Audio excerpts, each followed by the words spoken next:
المغرب وفضايح المنتخبات العربية قصاد البرازيل. لو انت مغربي او عربي ومش حاسس بقيمة الانجاز اللي عمله منتخب المغرب بفوزه على البرازيل 2-1 وبتشكك في ده، تعال اقول لك اكبر نتائج البرازيل قصاد المنتخبات العربية.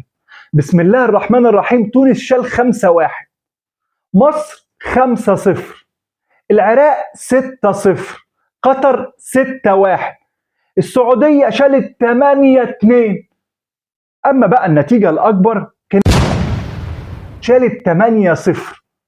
منتخب المغرب شئت أم أبيت عمل نتيجة مميزة، ومش نتيجة إيجابية فقط، يعني ما تعادلش أو قدم مباراة جميلة وخسر. منتخب المغرب فاز على المصنف الأول عالميا ونحاه كمان من التصنيف العالمي لمصلحة الأرجنتين.